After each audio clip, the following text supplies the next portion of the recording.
Welcome to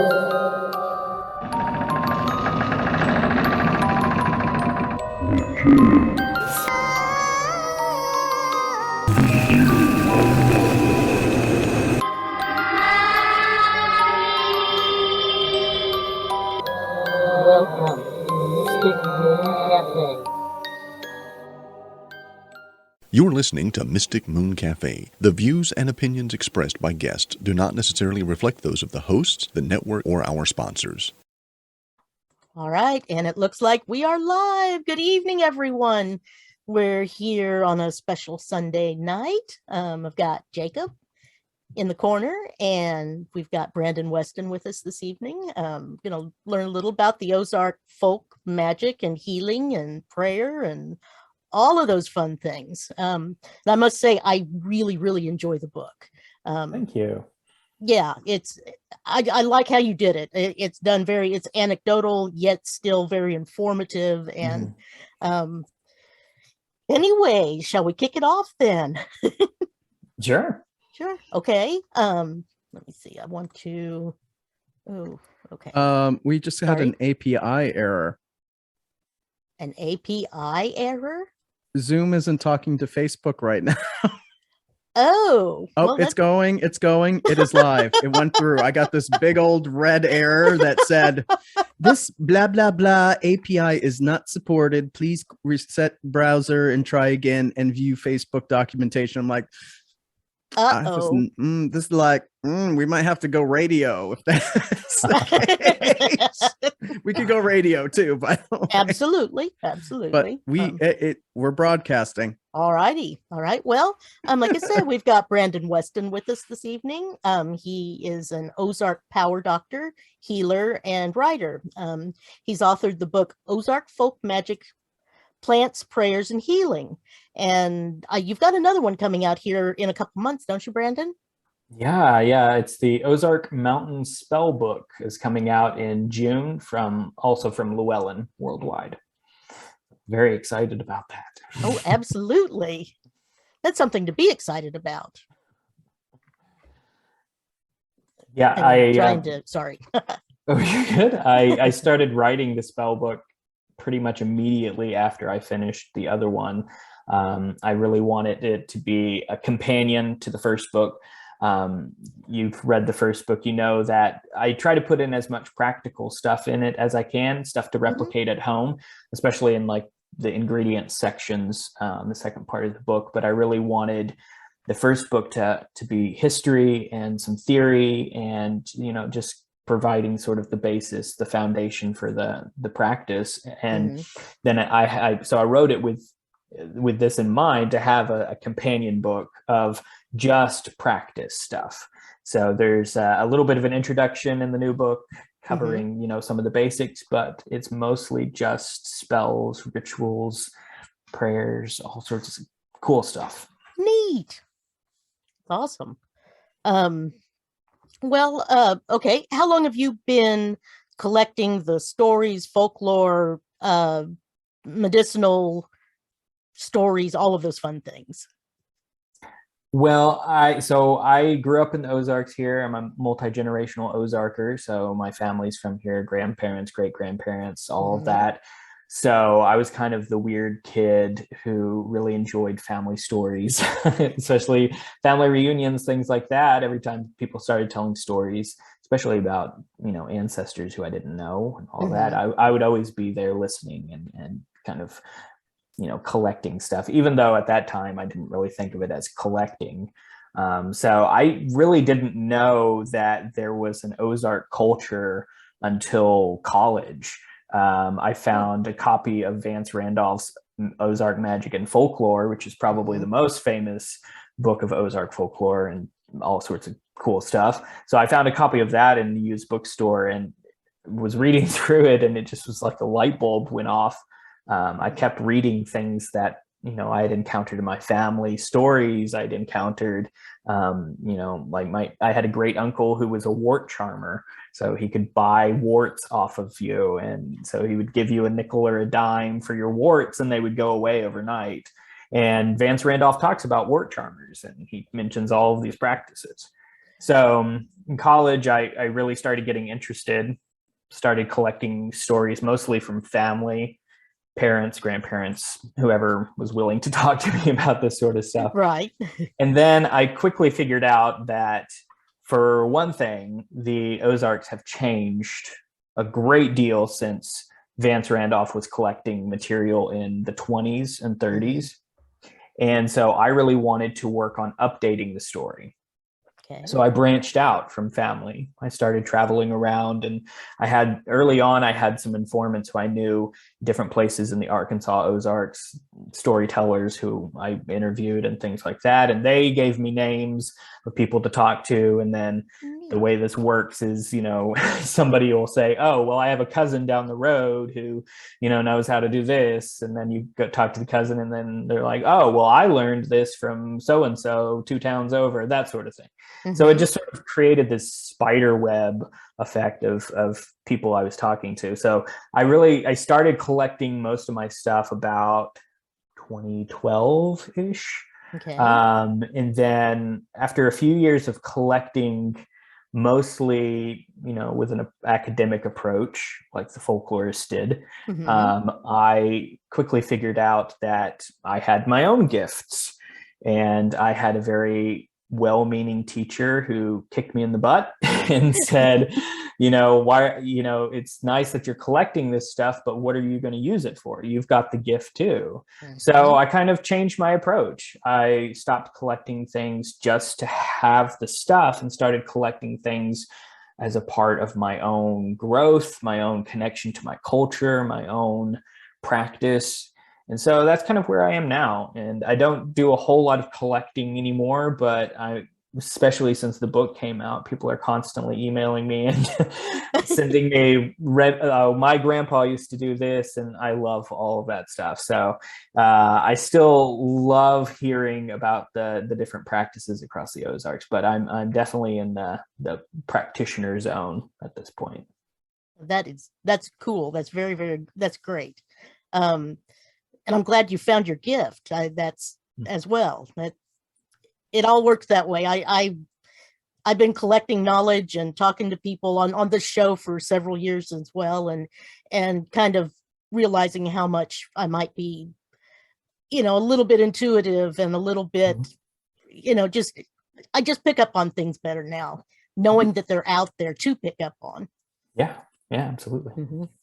And I think I'm of the opinion that I think everybody has a little bit of a gift, and everybody has the thing that they connect to. Right. And it's all about embracing that. Exactly. I keep telling Jake he just needs to unclench a little bit, and he's got a gift. I'm not sure exactly where it lies yet, but it's a gift. I am objective and logical to a fault. Thank you very much. Personally, I consider that to be a gift too. We need some people to be a little bit logic. I tend to be very spacey sometimes, and I have very good friends who keep me grounded. And I think that's very important to have. We need the balance between the two. Yep, definitely. We have our first question from the audience, folks. Are you ready for it, Brandon? Sure. Okay, I'm going to mispronounce the last name. It's from Chris Macnicki or Matchnicki. Are there any interesting Ozark folklore creatures or cryptids you know of? Yeah, there are a ton. So there are quite a few that were collected by the folklorists. There were 3 big folklorists. Vance Randolph was a part of those that wrote pretty much 20s, 30s, 40s, into the 50s. Vance Randolph published into the 60s, 70s, all of that. But most of what they all collected was that time. So we have a lot of cryptids and things that he collected, a lot of which are mentioned in Ozark Magic and Folklore, his book. It's not his only book, but it's the one that's most widely published right now. So yeah, we have a lot. And then there's a bunch that I personally have sort of encountered. A lot of the tales have sort of evolved, and different creatures have merged into each other, which is kind of interesting, depending on who you're talking to. But I think probably the most famous one is the Gal Rao, which is a creature that Vance Randolph talked about. It is kind of a dragon-like figure. It's described as being a giant lizard with horns on its face, and it's big enough to be able to pick up cattle and run off with it. So that's pretty big. And it's said to live in sort of subterranean cavern systems. And we were talking about this before we went live, but the Ozarks were on top of a vast cavern system. So Ozarkers were constantly going into caves, sometimes living in caves, things like that. So they were finding these Gal Rao dens that were full of bones and things like that. And there are a lot of stories about spelunkers coming across the Gal Rao and very, narrowly getting out of the caves with their life and things like that. I personally have never seen a Gal Rao, but I have heard stories of a Gal Rao still today. That's probably one of the ones that's continued on the most, but we have a ton. There's other lizards. The King Doodle is another one.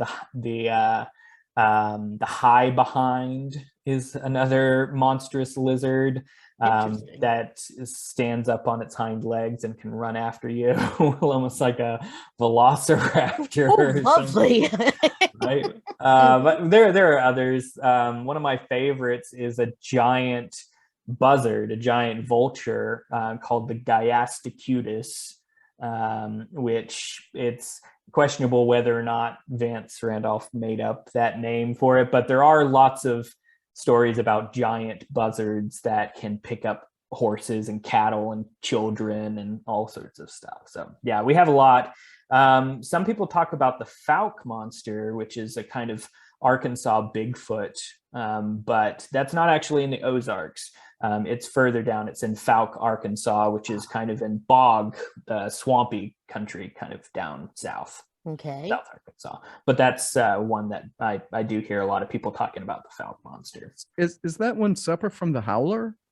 I know about the Howler.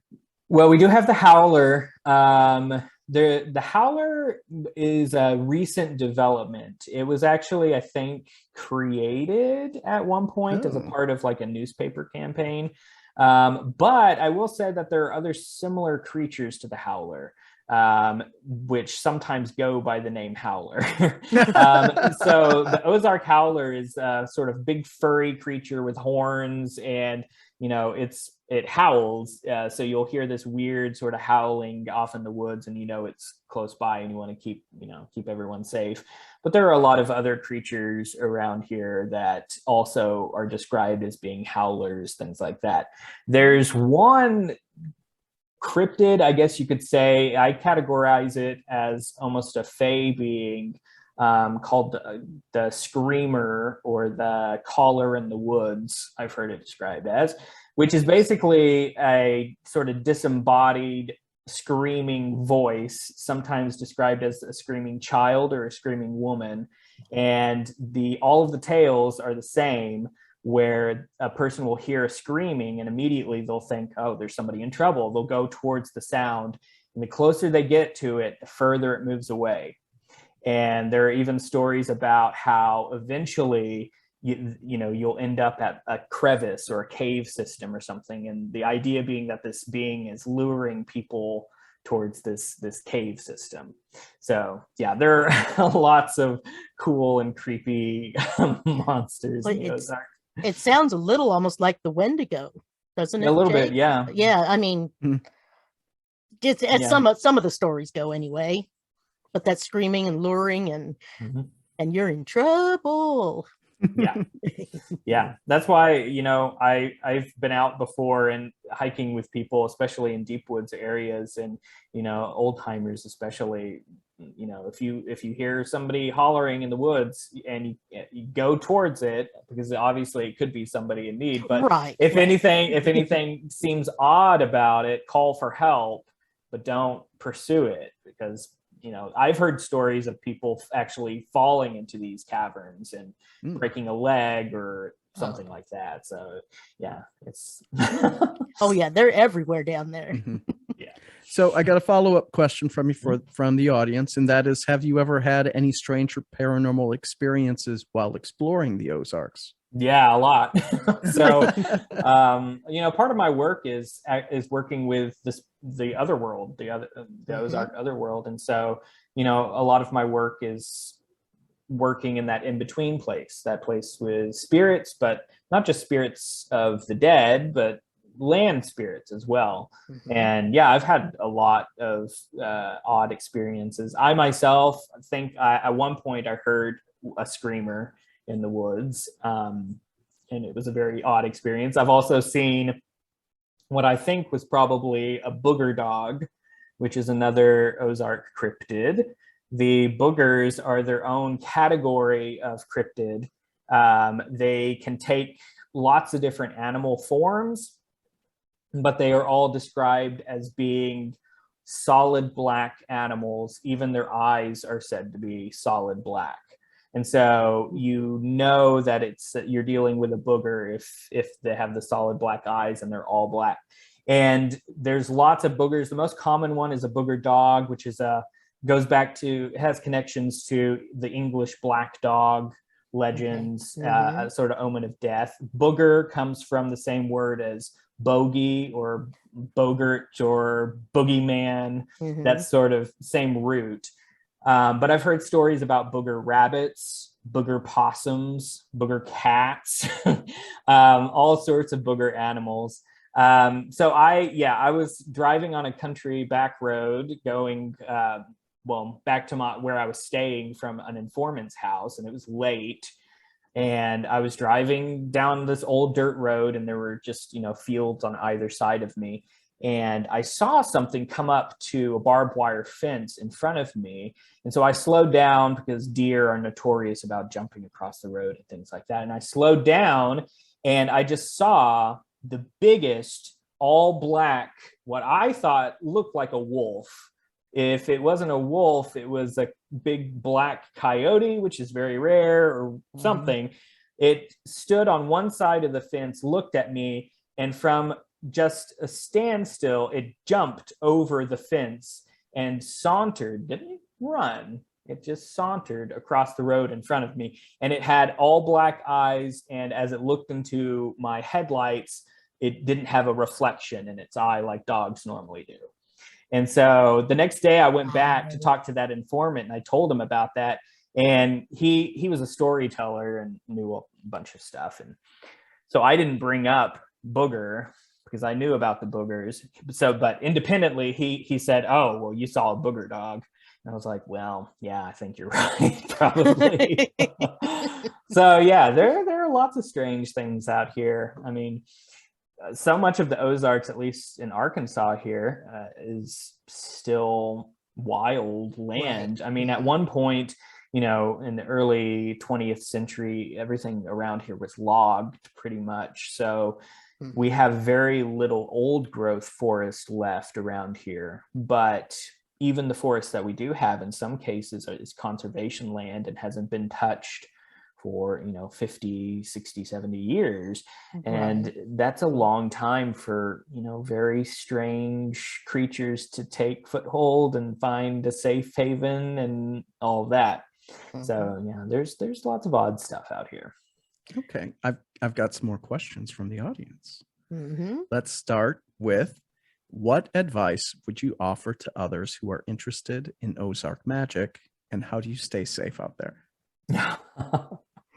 Well, so to answer the second question, I always have the constant voice of both my parents and grandparents in the back of my head that is just, keep your wits about you.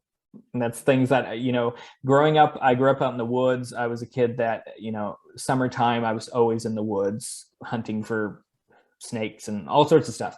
And that was always the thing, keep your wits about you. And the idea being that, at every moment, make sure that you know what's around you. Make sure you keep your ears open, your eyes open, things like that. And that's really kept me safe in a lot of situations. Also, just, I'm a naturally curious person, but if I come across something that makes me feel weird, I am okay turning tail and going. I'm not so curious that I just sort of hang around. when I was younger, yeah, I did do stuff like that, but I trust my intuition much more these days. Oh yeah. Getting started with Ozark folk magic, it's really hard because we don't have a lot of resources for it. That was one of the reasons why I published the book, was I had so much information and I knew that other practitioners and people were going to be interested in this stuff. If you want to try to collect things from, your own lineages, family lineages, things like that, I think it's important to record stories before they're lost. That's a really good place to start. Interviewing family members, not necessarily about magic, things like that, but just even the basic practices. A lot of what I've collected came from conversations about food, about cooking, about collecting recipes, about what, when you were a kid and you had a cold, what did your family use as a home remedy if you couldn't get medicine from the pharmacy, things like that. And that can be a good place to start the conversation, to open up a lot of different avenues. As far as getting started in what I'm calling Ozark folk magic, obviously I recommend my own book. I think obviously I think it's a modern approach to a very traditional practice. It updates the story a lot. It sort of lets go of a lot of the practices and things that are harmful, that aren't beneficial to us anymore. And it sort of takes a little bit different view of Ozark folklore and practices in general. Traditionally the material that we have from the folklorists early 20th century came from an academic standpoint. None of this was written by practitioners. And so I think my work is unique in that it's written from the perspective of a practitioner. So I talk a lot about, for instance, where does magic come from? The very, idea of, how do Ozarkers, old timers, and, modern people, how have Ozarkers approached the other world, the world of spirits? How have they approached natural magic, the natural world in connection to the land, things like that. And those are foundational places to start. I think a lot of people, myself included, when I was getting interested in this stuff, want to jump to the cool stuff, the ritual stuff, all of this. But there's a lot of foundation underneath that. Ozark folk practice in general has been described as being simple in nature. We don't work with a lot of ritual tools and things like that. A lot of what we use is repurposed from the house. But the sort of simple nature of the practice has hid a very complex underbelly. And so that's important to learn about, to be able to sort of connect to, what's up here. You've got to learn what's down here, to the foundations, where it comes from, and sort of how to connect to that. And I think it makes it a lot, for me anyway, it's made it a lot more alive, learning about that sort of underlying foundational work. I was kind of curious, as you were interviewing people, had they written down their different, did they have a book of spells or journals and things, or is it all orally transferred? So what I found was eventually I started categorizing people as either traditionalists or what I call neo-traditionalists. And traditionalists work within the sort of traditional Ozark framework. In a lot of cases, these healers worked strictly with the Bible. They worked with, plants, native plants, but all of the prayers and rituals that they did were very focused in faith, specifically Protestant Christianity. And in those cases, because they work in a more traditional way, there were a lot of taboos surrounding writing anything down. I met more than one old lady who even thought that writing down a recipe for like a cake, just the act of writing it down, the resulting cake would not taste as good as if you used your memory to make it. So, Interesting. and that extends to what we call magic or healing practices, praying for people, things like that. Mhm. In the old days, you know, healers, especially those that worked with verbal charms, they got those verbal charms orally from teachers or from people in their families, and they passed them down orally. There were strict taboos. You could not write them down. It was writing down verbal charms like that or prayers was said to deaden the charm or kill the charm.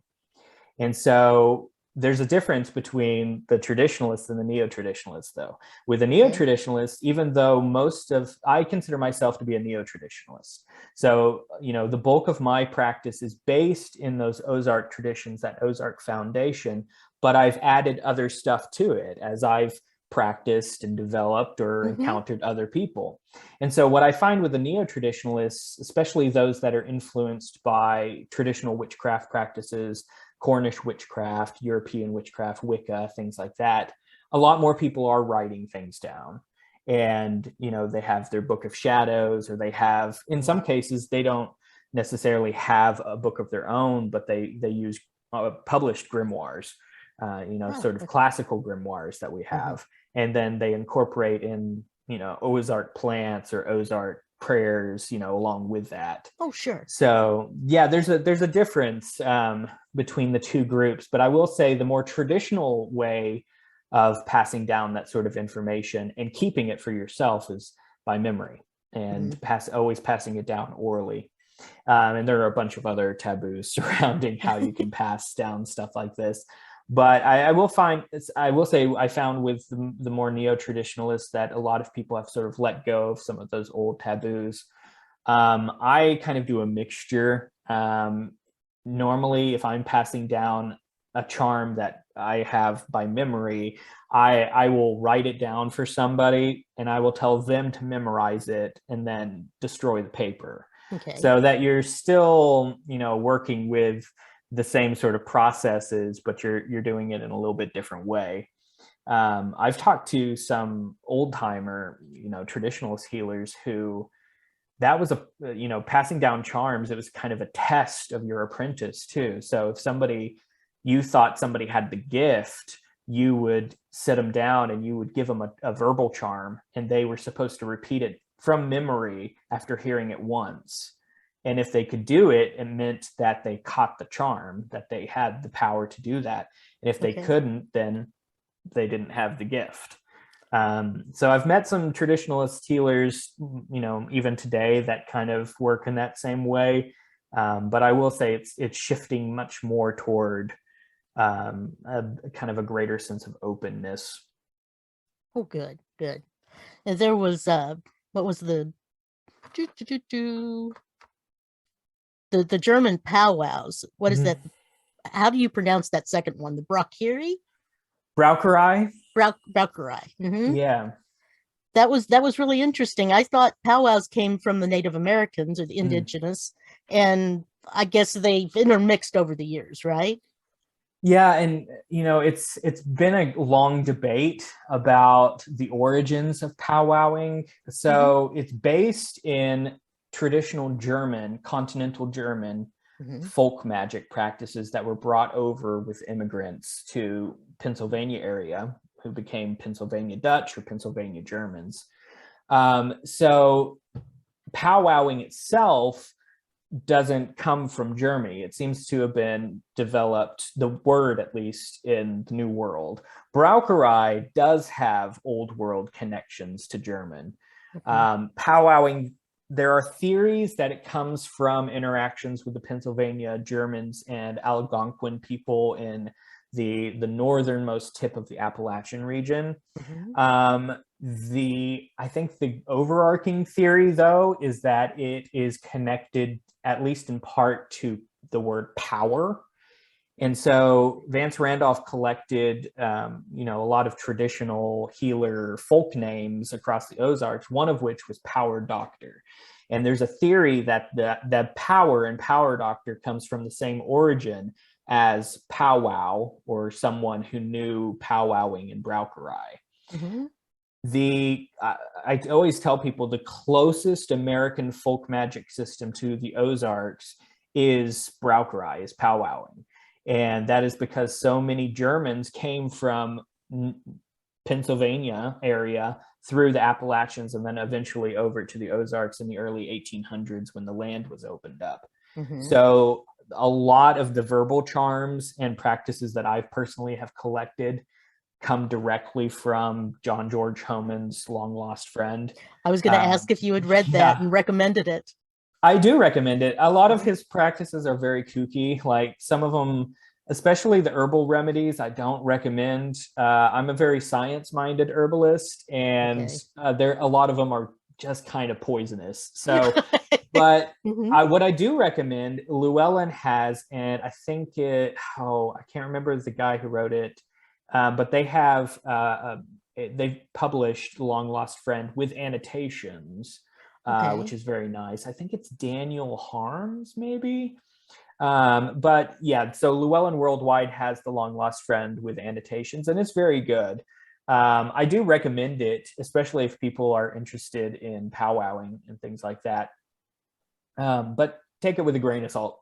Oh yeah, definitely. Well, it was written in 1820. Isn't that kind of close to the old German witch hunt and trials? I mean, how would they have taken that book? Well, so there was mixed reception. I think in the New World, amongst the Pennsylvania Germans, there was definitely a lot of skepticism around it.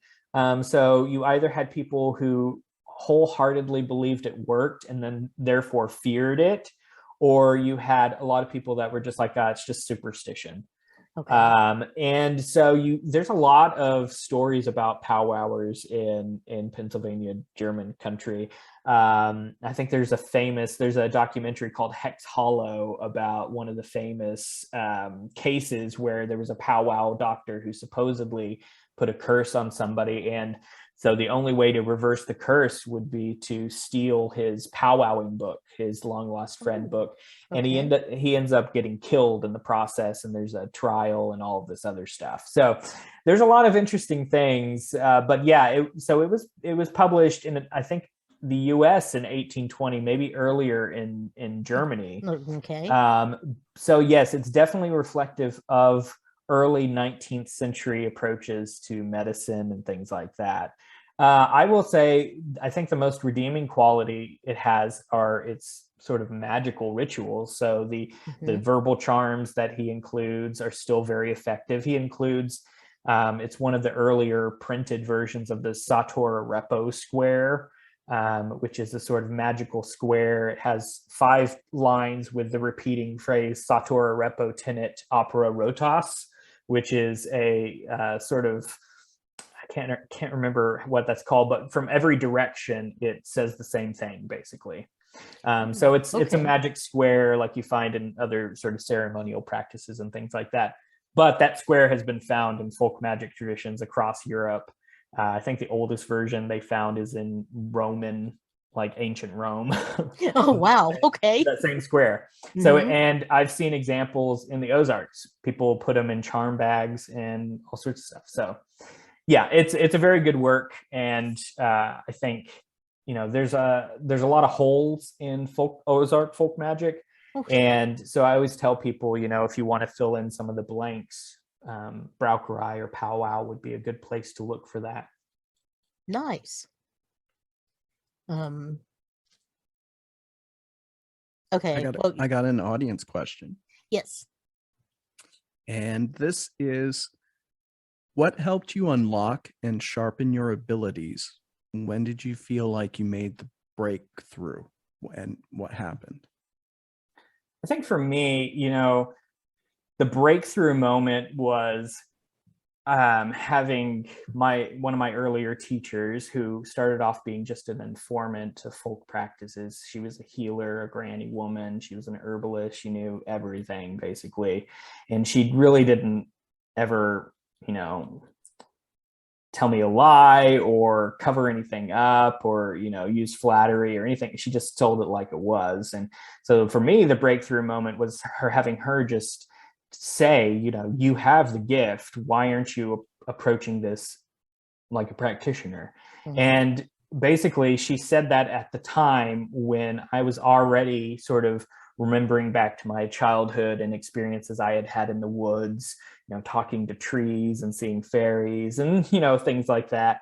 So at that time, as I was collecting things, I was already sort of having experiences where I was connecting to, different sort of spiritual forces and things like that. And so she really said exactly what I needed to hear at that time. So it really, for me, the breakthrough moment was having somebody just like point it out to me and say, this, you've got this too. And as far as sharpening my skills go, I think I am a big proponent of, listen to everything, collect everything, and sort through it then. So if you feel drawn to, an ancestral tradition, Cornish witchcraft or German witchcraft or whatever, look into it, read about it, collect some things from it, even, maybe try out some things and see if it fits. And I think that whole process is, developing your gift, really. You're using your intuition, you're using your discernment, you're using a lot of different things. So for me, that was, a big part of my work, and it still is just, I still have that sort of observer collector mindset. And I think it really benefits a lot. Nice. Yeah, Chris says, find your own path, which is just, that's it exactly. And also not being afraid. I think a lot of times, especially like with students that I have, the temptation is just to sort of grab what is there and freely available, or what we can buy, what we can, what we can get. And a lot of times that's not the stuff that's going to be meaningful. So I always tell my students, before you buy something, can you maybe creatively repurpose something that is meaningful? Do you have your grandma's spoons that she used to cook with? Or do you have something, these things that aren't necessarily empowered by magicians and all of this, but they're empowered by love. They're empowered by, I think, a spiritual force, and it's much more appropriate that it comes from your family. And you naturally will have a connection to that sort of stuff. So I always tell people, before you, look into your ancestry, look at, did you have family from Scandinavia? Maybe start looking into some plants that were traditionally used in Scandinavia, things like that. I think that for me, it really is, the path is more important than the destination. And so the learning process is a part of all of this growth. And I know personally, I started looking back to one of my favorite plants to use is mugwort and wormwood both. And those are both important plants in German folk culture, Northern European folk culture, Scandinavian folk culture. And as soon as I started using wormwood and mugwort, it was like they immediately started singing to me, basically. Nice. And I just felt like I could have used any other plant that I wanted to, but I wanted to try this because it's a part of my ancestry. It's a part of my heritage. And by using it, I felt as though my ancestors were also there. They immediately came in and recognized, the plant that they had probably used. So I always tell people, explore everything you can, cherish the path, not necessarily the destination. And also, don't be afraid to maybe take a little bit more complicated or a little bit slower route rather than just grabbing. Well, excuse me, and things like having your own garden, even with just, a smaller garden. Yeah. The act of harvesting, you're infusing all of that with your own energies as well. So yeah, all a little more powerful. And yeah, so gardening, especially, you can work with the moon cycles, you can work with the zodiac cycles, and you can really infuse your plants with a lot of naturally occurring magic by just having them there and taking care of them and monitoring them at certain times and harvesting at certain times, things like that. Right. Yeah, the Ozarks, we're known across the country for our biodiversity. and in flora and fauna. There's a lot of plants, there's a lot of animals that you only find in the Ozarks, in the entire world. And so I always tell people that, there's a rich source of plant species and plant medicines, plant magics here, a lot of which can easily be cultivated in a garden or in, I, for a longest time when I lived in an apartment, I had native medicinal plants growing in, containers on my porch or my balcony. So that's a part of the whole process too, is getting to know what grows around you, getting to know what you can gather in your backyard. And there's so much magic that can be done with stuff like that. You really don't have to go buy a lot of exotic things. And that's one of the, I guess, things that appeals to me, especially about Ozark magic, is that it is simple. Again, it's about using what you can grow, what you can gather, and what you've got around the house.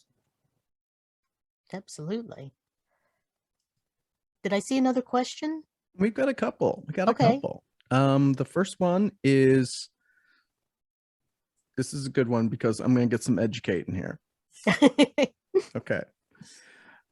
And it's kicking off with a phrase I don't know. First time I've ever heard it.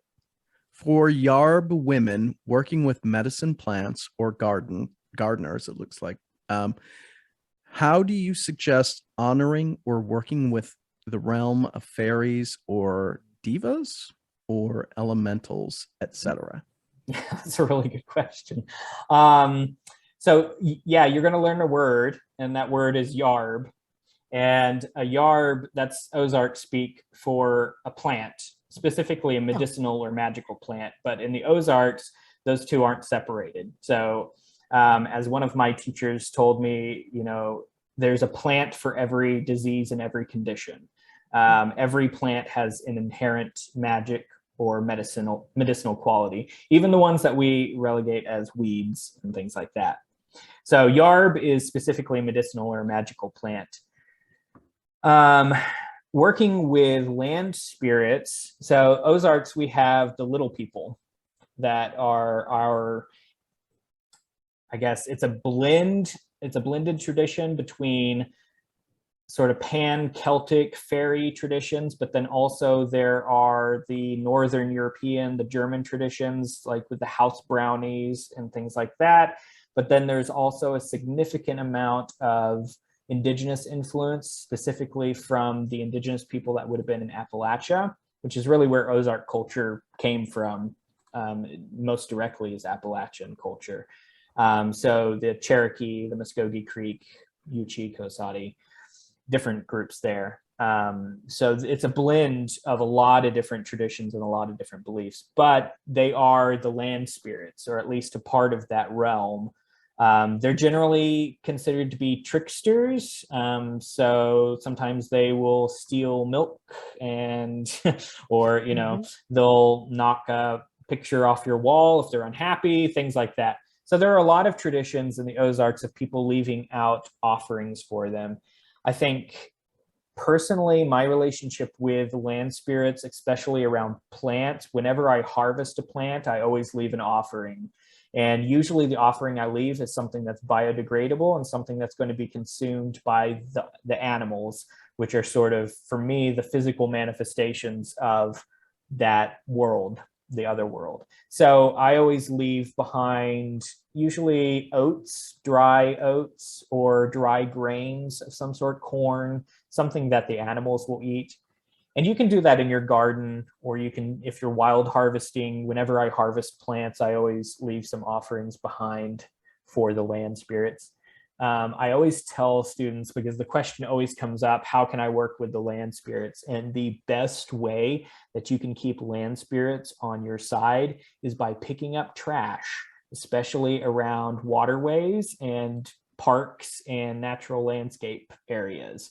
That's the best way to develop a really good relationship with the land spirits, is just by going out and picking up cans that were left at a creek or in a pond or something like that. And if you want to make the land spirits in your garden happy, leave behind offerings.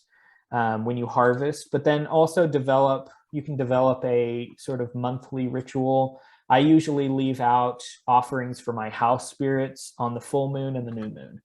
And those are easy dates for me to remember. I can mark it on my calendar, leave out offerings. And so you can just leave a little plate of food, some bread, some milk, sometimes some beer or something like that in your garden. And that's a way of connecting yourself to those land spirits. But keeping trash up, not doing, I always tell people, if you don't have to over trim your landscaping, don't. If you can let it go a little wild, let it go a little wild. You might be surprised what medicinal and magical plants pop up that way. Around here, there are a lot. People are always surprised by how many medicinal plants they just have growing in their backyard. I always tell them, well, if you didn't weed eat this area, you would have lots of cool stuff coming up. Right. So I think being a good steward of the land is the best way you can connect with the land spirits.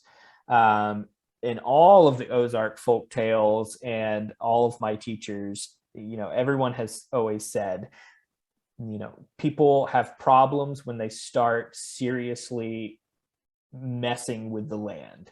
So, closing up natural springs, cutting down old trees, things like that. So if you don't have to do that stuff, don't do it. And you're probably going to have a good relationship with the land spirits already. Mm-hmm. Just that little bit of care and respect. Yeah. Mm-hmm. All right. Chris is saying there, instructions unclear, left beer in garden, drowned a bunch of slugs. Will the land spirits be upset? No. I mean, all of this is sort of natural cycles of life too. I usually tell people, if you can use, herbal-based pesticides and stuff like that, try to use stuff like that. The whole thing is keeping all of the systems in mind. So you don't want to use a bunch of chemical pesticides because you don't want to taint the groundwater, because the groundwater feeds all of the rest of the plants. So it's just sort of keeping everything in the cycles of nature in mind, and trying not to disrupt those natural cycles as best as you can. But I mean, yeah, I wouldn't fault anybody for, trying to get rid of slugs or, putting up fences to keep the rabbits out or anything like that. I think that, no, that's all of that stuff is natural sort of cycles of life, things like that. Okay. Yeah, everybody's shuddering at slugs. So I mean, slugs deserve love too, but I will say, I try not to kill insects in my house, but I have a deal with the insects, and I'm like, you have full reign of the house, but if I see you, the deal has been breached. I just, if I see you, I might have to throw you outside or something like that. But you can be anywhere that I'm not seeing you. All right, then another one. What sort of deities do people worship in the Ozarks? In Ozark magic, excuse me. So, I mean, the basis of Ozark folk magic, at least, is it goes back to Protestant Christianity. So right. a lot of the traditionalist practitioners that I've met, they still have that connection.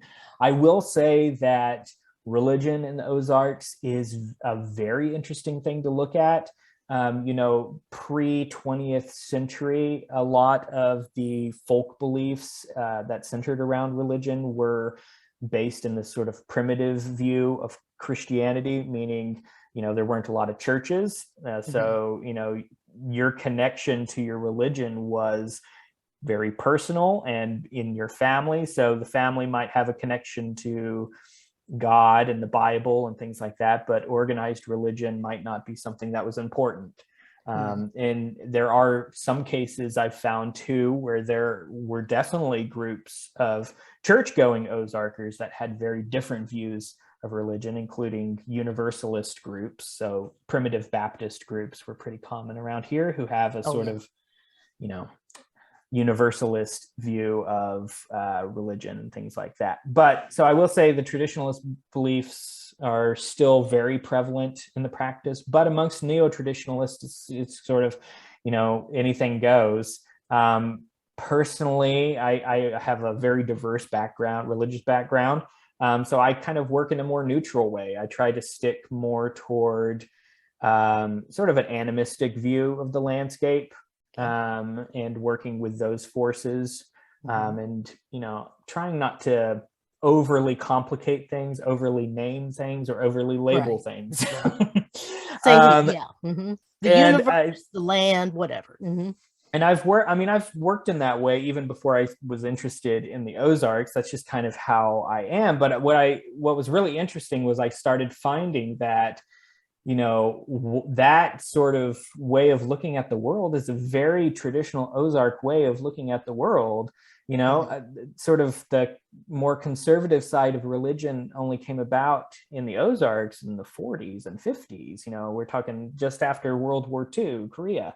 So it hasn't really been around here very long. As part of the folk culture, there was much more of a view of sort of the harmony with the natural cycles of the world. And of course, you might have a deity as a part of that, but you might also have angels that are constantly in and out of your life. You might have land spirits that are a part of your cosmology and worldview. You might have, you know, ancestral spirits, spirits of the dead. You have all sorts of things that are around you, you know, not just the sort of traditional relationship with the world that we've seen. Right. Much more spiritual than and much more religion. And much more sort of open with a lot of different things. So yeah, it differs. I mean, I've met neo-traditionalist practitioners who kind of work within an Ozark framework, but they're polytheistic, so they have lots of sort of deities and things that they work with. I've met Buddhist Ozark practitioners. I've met all sorts of people. And, you know, I've had students a couple of years ago when I first started doing virtual classes during the pandemic, I had some students who were Muslim that were very interested, because now, especially where I am in Arkansas, every religion is represented here now. Everyone, like everyone's here. And so there were local Muslims that were really interested in Ozark folk magic. And we talked about the similarities between the traditional Middle Eastern practices and Ozark practices, that there's a lot of similarities there. So yes, the Ozarks has a sort of worldview built into it, but that worldview works with a lot of different modalities, not just the Christian one. But I will say, if anybody wants to work within that framework, they certainly have a lot to work with from Ozark folk magic as well. Jake, would you like to do another question, or shall we continue with mine, or what do you want to do? Well, here, let me ask this question. Just wait. I want to make sure. Okay. No, you just answered that one. That one came from Chris. Okay. Here we go. Can you recommend a home remedy or practice to introduce someone to Ozark magic? I guess. How do you feel your way into it? Would be. That's a good question. Normally plant remedies, things like that, are really easy to start with. And there's a lot of different sorts of sort of add-ons that can go onto that. So for instance, you know, developing a sense of home herbalism. So this is a common practice that I've encountered a lot amongst traditionalists and neo-traditionalists. The idea of whatever medicine you're making, if it's a tea, an herbal tea or something like that, people always pray over it. And usually they always do some sort of ritual with it. So in a lot of cases, they'll take their spoon and do 3 clockwise circles in the tea. Clockwise in the Ozarks is sort of a direction of addition or blessing. So, and they'll just say a prayer over it. And sometimes this is a memorized verbal charm. Other times it's just sort of a spur of the moment prayer. Sometimes people use Bible verses, things like that. I think, you know, if you're using herbal remedies or things like that, sort of adding ritual on top of that, I think is a really easy way to approach it. So rather than just making your tea, or you know, if you take tinctures in the morning, or you use a salve on a burn or something like that, rather than just using it and going on, connect with it, connect with the healing process, and add your own intention and blessing to that. And that's a very traditional Ozark way of working, and is a very good introduction to a lot of the fundamental sort of foundational worldviews. Oh, neat. But now Jay's asking, are there Amish Ozark? And it's not really a crazy question because you've got your Pennsylvania Dutch, right? And so traditionally the Amish weren't in the Ozarks, but they are now. There's a lot of Amish communities that have been buying up land because land is generally pretty cheap still across the Ozarks. So Missouri down into Arkansas, I think there's communities out by Mountain View, which is sort of eastern Arkansas Ozarks. Traditionally, we did have Mennonite communities more than Amish. And so I encountered a few Mennonite families that had healers as a part of their family, but I will say that they are a very closed culture. Even though that they allow more than the Amish do, I was not able to get any practices out of the Mennonites. Oh, man. And I was very upset about that. But I also understood that even amongst more conservative Ozark areas, it's still all of the stuff that we're talking about, people still sort of, you know, this is very close to witchcraft and witchcraft is always bad, that sort of thing. So it's getting a lot better, but there are still very sort of conservative Ozark communities. So, and the Mennonites obviously are much more sort of insular and conservative as far as that goes. So yes, I did get some herbal remedies out of them, but I knew that they had verbal charms and other things, but did not get any of that, unfortunately. But I will say the Amish are now around here, but again, there's no way of getting into that culture unless you're a part of that culture. And actually, for a long time, the Ozarks were like that. I mean, it's the openness that I encountered is a late 20th, early 21st century phenomena. Like this is not before, you know, unless somebody actually knew you and knew your family, they wouldn't tell you anything.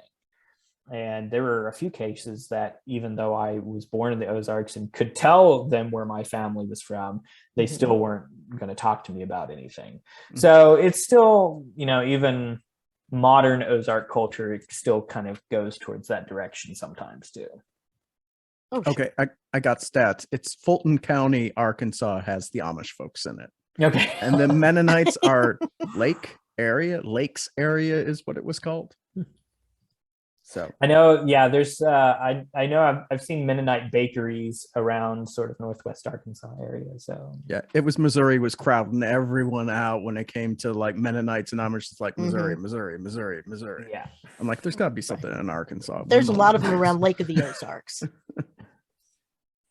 I think I've seen the shops. Yeah. And the Mennonites, you know, are usually known for they have the storefronts and things like that. The Amish communities are much harder to get in touch with because they don't have any of the outward facing stuff.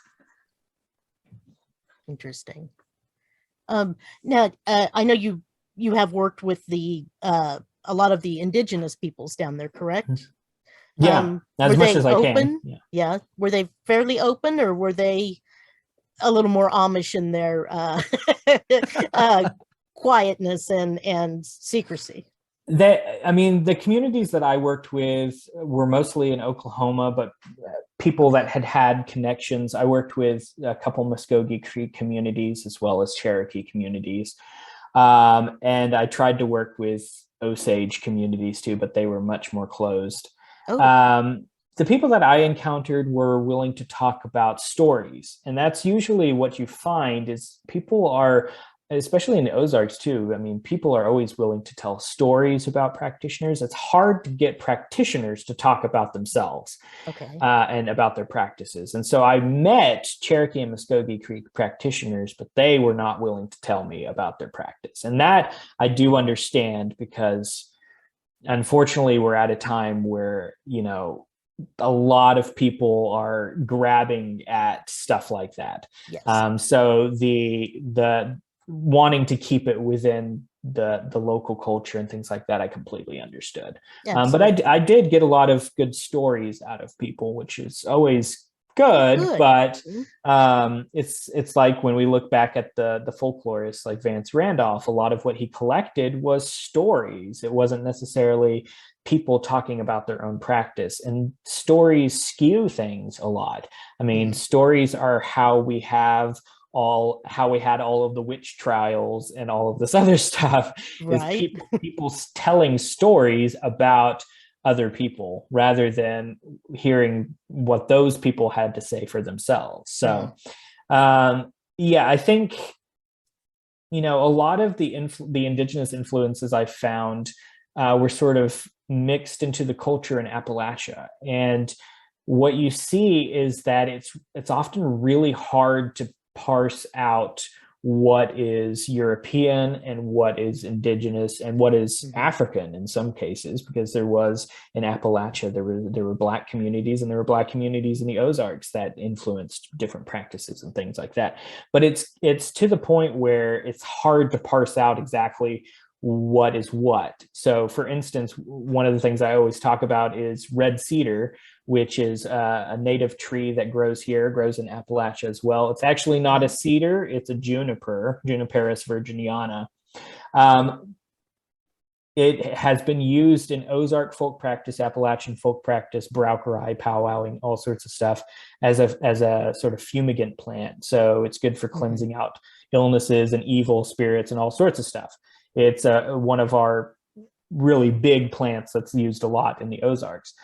Well, the Ozark people would have had a connection to juniper from German heritage as well as Highland Scottish heritage, both of which, prize juniper for using it as a smoke, using it as a cleansing plant. When they came to Appalachia area, they encountered groups like Muskogee Creek and Cherokee who use red cedar, a juniper, in the exact same way. So the practices sort of blended together. And so it's hard to say who influenced who, because, both of these groups already had their own practices surrounding this plant or its relative plants. And they kind of just fused together. And there's a lot of other traditions in the Ozarks, going to water or going to a river for cleansing rituals and things like that is really important. And there are, very ancient indigenous practices and, again, from Appalachia that are connected to going to the water. And so that's another area where practices that we think have kind of blended together. But it's really hard to say sometimes who has influenced who. But yeah, I think there's still so much more that our communities can learn from each other. Oh, absolutely. Always. Just have to honor and respect it. Once again, we go back to that old honor and respecting.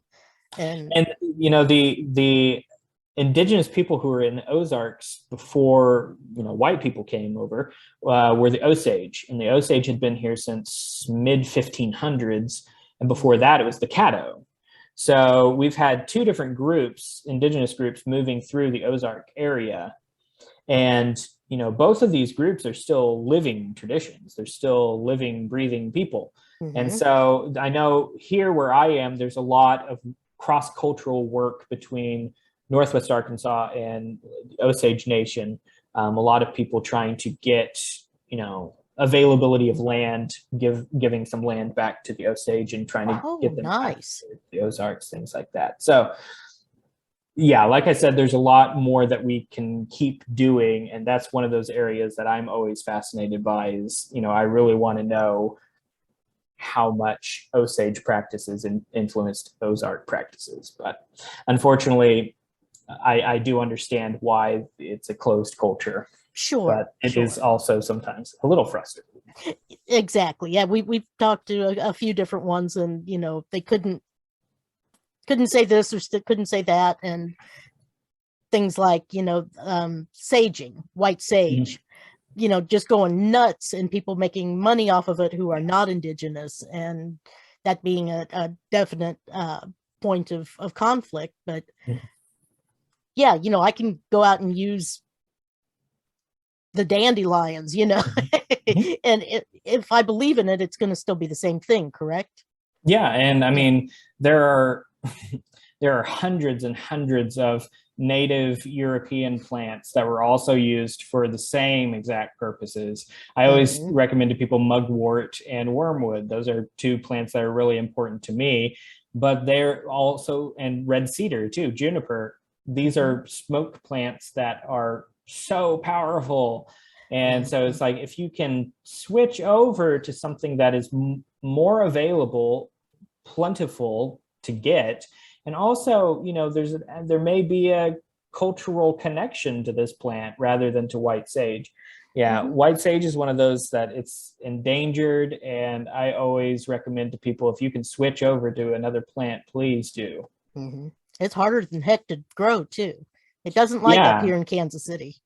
No, I mean, it's native to desert, high desert. Right. Like Arizona, right? Or it really needs California. arid climates. And that's part of why it's endangered. I mean, it only grows in one certain area. And really, you know, try to leave it for the people who do have a cultural connection to it. Right. And that's the whole thing.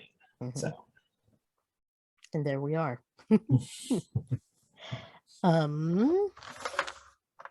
Can't grow sage. No, sage is hard to grow, Chris.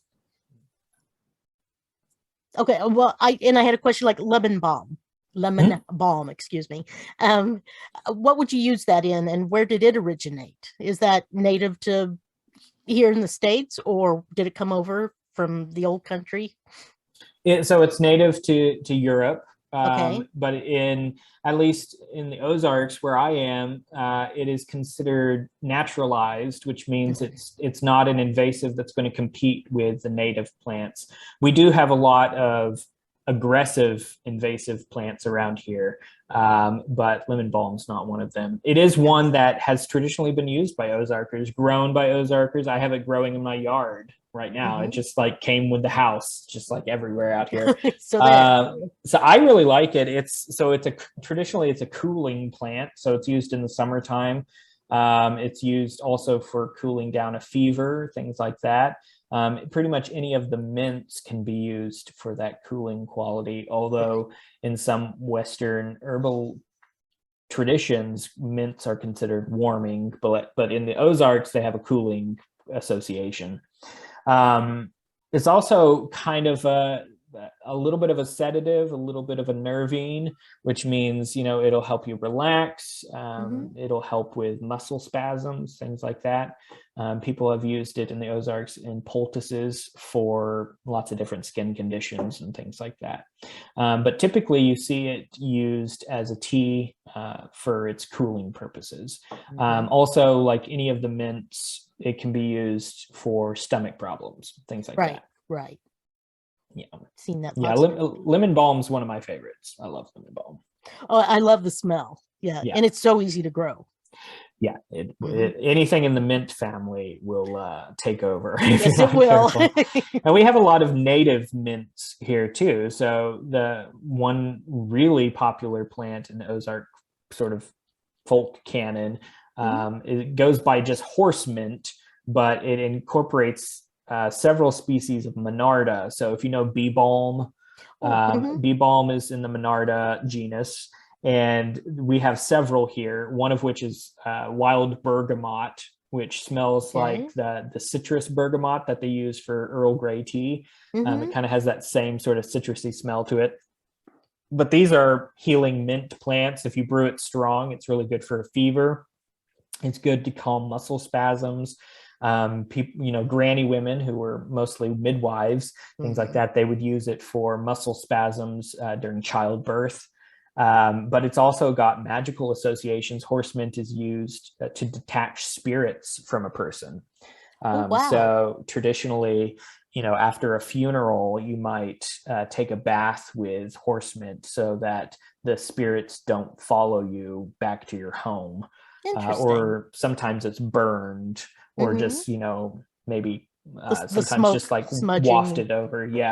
Or sometimes you can, I've seen people just take a bundle of the plants and just sweep, just go over a person as a sort of way of detaching the spiritual force from them. But and there's a whole lot of other applications as far as connecting to the spirit world, things like that.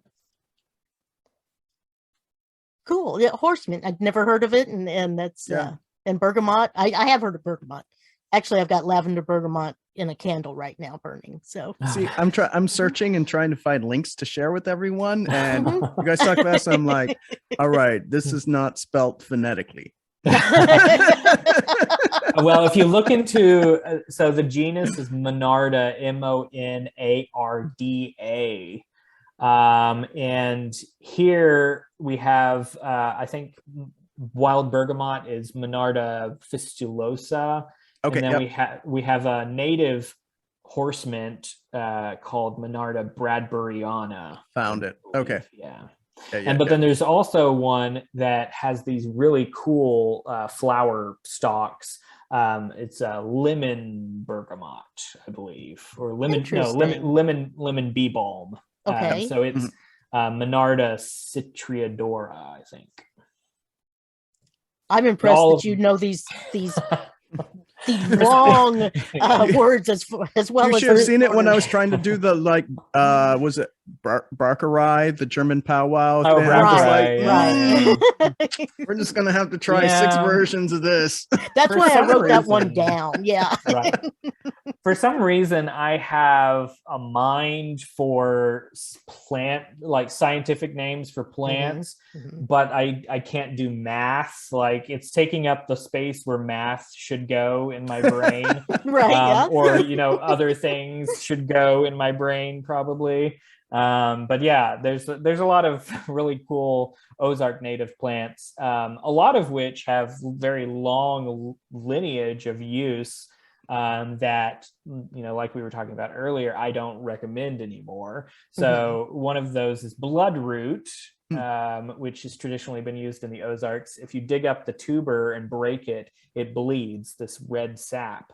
And the sap was traditionally put onto warts and molds and skin cancers, and it will remove them. It has a chemical in it that will remove the skin cells, but it also is prone to causing severe scarification in some cases because it removes the skin cells. And so some acidic qualities or something. Yeah, and so it will sometimes scarify the area, and also there's been a lot of research that yes, it will remove these things, but it also makes it leaves it open for infection, all this other stuff, and actually might increase your chances of developing a cancerous growth there in the future. Interesting. So that's one of those plants that I've talked to old timers. They would take that sap and dilute it with water and drink it for sore throats. And I would tell them, well, the reason why that works is it removes the skin from your throat. And so, it probably helps with phlegm and stuff, but what is it doing to your esophagus? What is it doing to your throat? Right. Yeah. Use some of your lemon balm or what have you, and chloroseptic or there you go. Yeah. Gargle barbed wire. Yeah. So, peppermint. That's one of those things. Whenever you start looking into folk practices, that's inevitably going to happen. You're going to find a lot of stuff that is really interesting and should be preserved, as a part of folk knowledge, but shouldn't be continued in practice necessarily, Right. unless you really know what you're doing with it. But yeah, and there's lots of stuff like that in the Ozarks. But I always tell people, you know, there's nothing wrong with doing outside scientific research with plants. There's nothing whenever I'm teaching plant classes, I have a herbal and contraindications and drug interactions book that I consult constantly, because we have so many medications now, and plants are made of chemicals, and chemicals interact with chemicals. And so that's my soapbox. That and essential oils is both of those are my soapbox that I always, you know, any plant class that I'm giving, I always talk to people about that. This is very true. So my day job, just a little non sequitur sidebar. I was a pharmaceutical analyst, not like what you think, pharmaceutical analyst. I did media data type stuff. But one of the biggest concerns was you have these powerful drugs that they're manufacturing, and supplements, honey, all that stuff can screw them up and become toxic in your body. But the thing is, most people don't talk about, I'm taking my Vitafusions like this for my... No, that you don't need that chemical chain to attach to the other chemical chain, because you get the goiter. Okay. Yeah, and the example that I always give is turmeric, which is a very potent and powerful blood thinner. But if you're taking blood thinners, you can have a real problem if you're also taking turmeric. Yes. And I met a lady, and I know this is anecdotal evidence, but I met a lady who almost bled out during surgery because she didn't tell her doctor. A friend of hers had recommended turmeric to help prevent early onset Alzheimer's, which there is some link to the chemicals in that as a part of that. So she wasn't even taking it as a blood thinner, but that's one of the actions of turmeric. And because she didn't say it, she was on blood thinners, and they had a serious problem during surgery for her. So that's my spiel.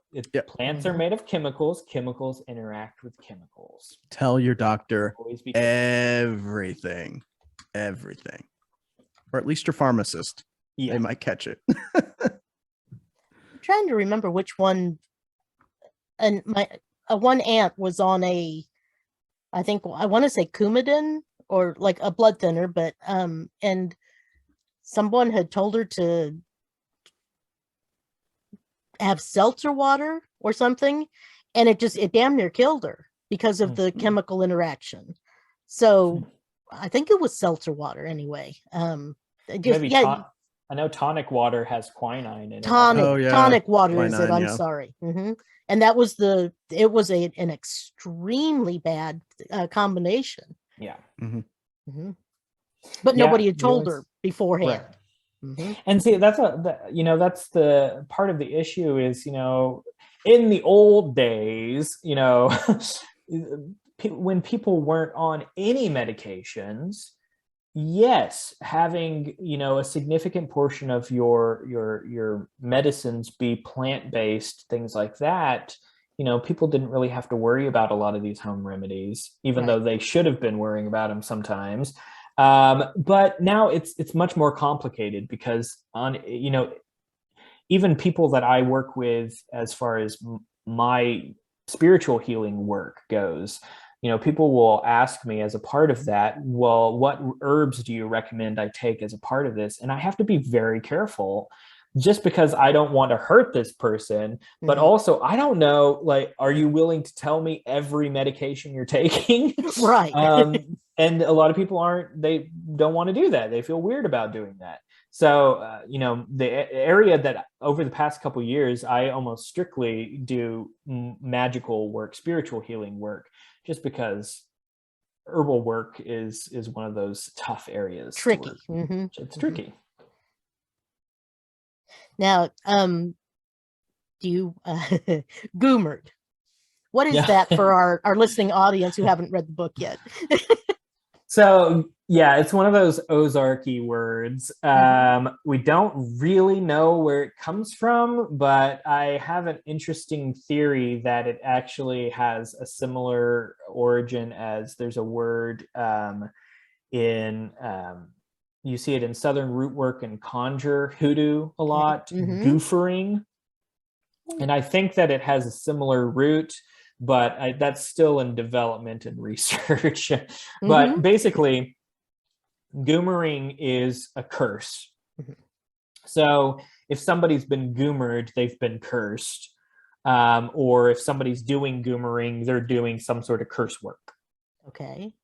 So typically, in the old days, you had a specialist healer or magical practitioner in the community who sometimes was called a goomer doctor. And a goomer doctor, or a witch master, they were sometimes called, was somebody who knew how to remove curses and witchcraft and things like that, hexes off of a person. So they were able to remove the goomering off of a person. A lot of these terms and stuff, Vance Randolph collected, but you don't really hear anymore. I've never heard anybody refer to goomering. I've heard yarb a lot. I still sometimes hear granny woman, things like that, but the language has changed a lot. So goomer is one of those that I sometimes use just because I'm trying to bring it back because I really like it. Why not? Yeah, I do too. Why not? But yeah, it specifically refers to malign magic that is put on somebody. And one of the reasons I think it's connected to specifically goofering is both of these concepts involve a person physically putting something in your body. So this is not a spiritual curse that is just words and maybe you burn somebody's picture on a fire or something like that. This involves either having somebody walk through something that you've put on the ground, or you have put it in their clothes, or you have put it in their soup and fed them, or you have put into their toothpaste and made them brush their teeth with it. So there's a very physical aspect to it, as opposed to because what you see with curses and things like that, most of the time people would just refer to a curse or a hex. You see hex a lot. You hear people being spelt, which is just spelled. Somebody's had a spell put on them.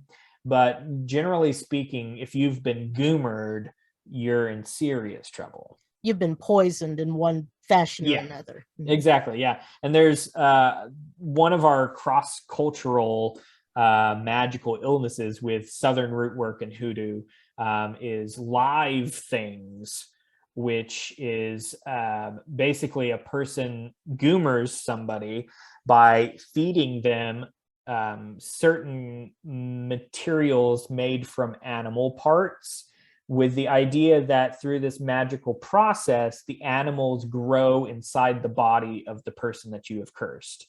So people will report feeling like lizards or bugs are crawling under their skin, things like that. And a lot of, today, a lot of the cases can be explained by other, medical means. But then there are also some very mysterious cases too. I met a guy who cured live things with a few people, and it was very spooky.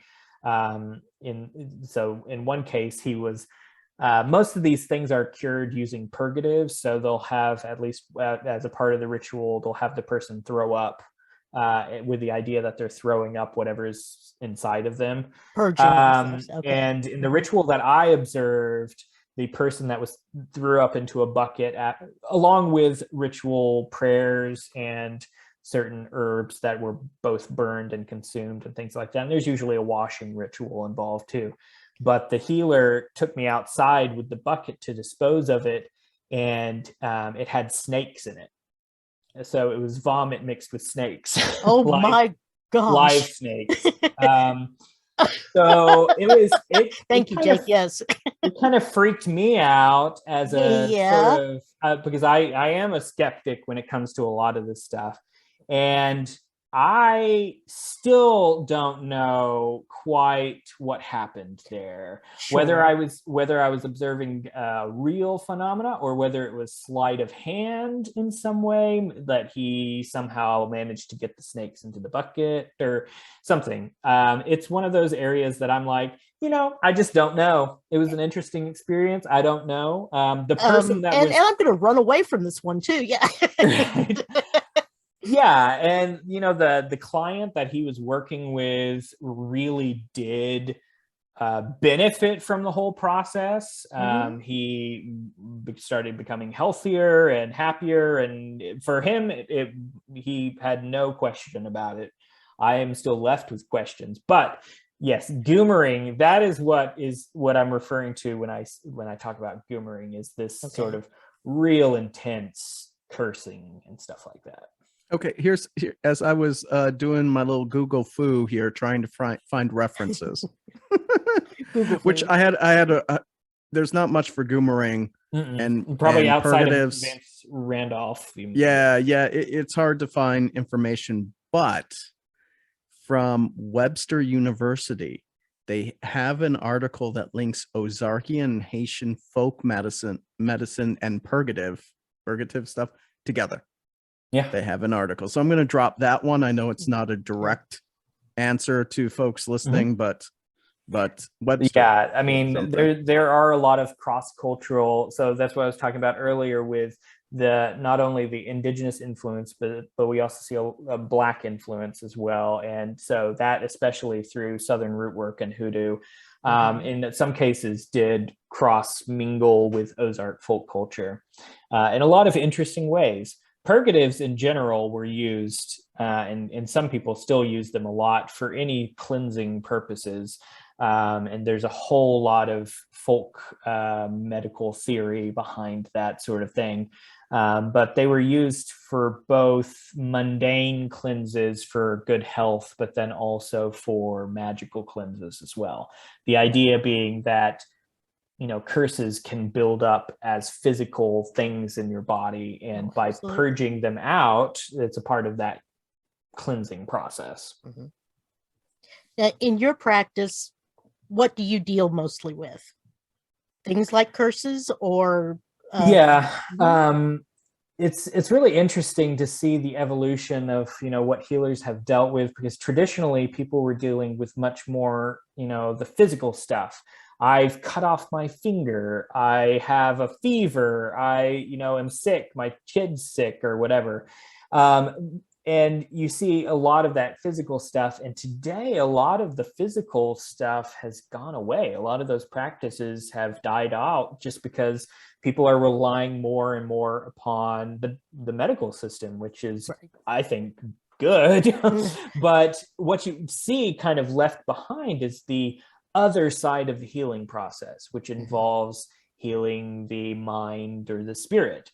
And that is where a lot of the neo-traditionalist practitioners have really found their niche, me included. So every time somebody asks me for anything, I always ask them if they've seen a doctor first, things like that.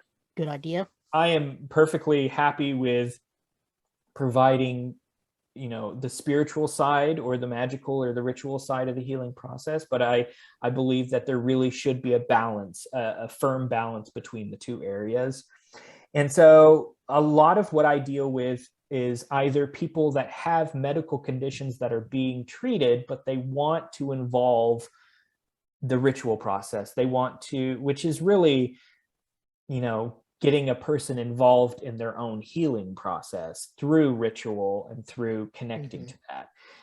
So I do a lot of work with people for stuff like that, but then I do a lot of work for people that, they're just maybe depressed, or they have anxiety, and, they're being treated, but they want something else to connect to as well. And so I find myself there. A lot of people, they just ask me for, like a magical consultation. Like, I have this issue and I don't know what to do about it. So I'll do a divination session, I'll do a reading, and then together we'll develop a ritual. or will develop some sort of act that they can connect to help with whatever problem they're facing. So it's both a modern way of working, but it's also a very traditional way of working, because, you know, even the traditionalists, a lot of them didn't have set rituals for each individual thing. So this is my protection ritual, this is my good luck ritual. It was developing something spur of the moment with the individual, with the client. Right. So Individual, here, but yeah. So here are a bunch of things that I know, but based upon talking to this person, you know, certain things are going to come forward as, you know, oh, we need to do this, not this. And there's a lot of these sort of modular pieces in Ozark folk medicine and magical traditions. So for instance, cleansing, we were talking about, there are traditions for cleansing with water, cleansing with smoke, cleansing with fire, cleansing by using a container that holds whatever you're sucking out of it, and then you destroy that. There are counting down rituals. There's all sorts of things. And so really, you know, it's about talking with the client. I use divination methods to get extra insight, and then developing what is proper for this exact case. And one thing I bring in is, you know, and it's a very traditional way of working, is working within the signs. So working within the phases of the moon, the zodiac moon signs, the days of the week, the planetary signs for the days of the week, to where, you know, I've met very traditional Ozarkers who still formulate a lot of things in their lives based upon the Farmer's Almanac and the best days to do things, which are all based in moon signs and zodiac signs. So that's a way for me to get very specific with each client, to be able to address each need specifically. So, and that's fun for me, actually. Well, sure. Because, you know, I don't have, you know, a set thing that I do. Every person is different, and I want to approach the situation, you know, specifically for that person. Nice. That's as it should be, because everybody's just that little bit different. And even if it's just needing someone to hear them, that they can talk to and hear them without judgment. And a lot of that, I mean, you know, you hear stories about, you know, the healing process in the old Ozarks and things like that, and a lot of it was, you know, the local healer was called in a time of need. They would go and not only be with the patient, but in a lot of cases they would make sure the kids were fed or the house was swept while their patient was healing. And so, you know, the folk healer was not just there for medical knowledge. They were there to sort of be that holistic healer, to kind of put everything at ease. So even today, a lot of what I work with is, you know, making sure that people are at ease to be able to connect to their situation or their healing process. Very nice. Okay.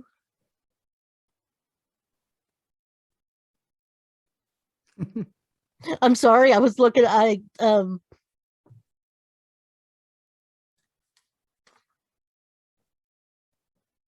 Talk, Jake. Say something. So, I mean, we've talked about we've covered most of what I had to ask about. So sorry. So what from your book, I was looking at the section on herbs that were being used, and it was interesting because I've done some research into a long list of, say, healing and protective plants.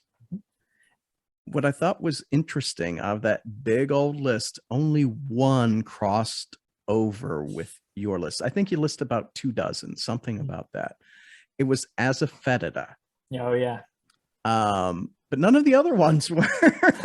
And I guess it would be the classic pagan herbs. So with Asafoetida specifically, what is so magical about this plant that has universal appeal? It's the stench. It's the smell of it.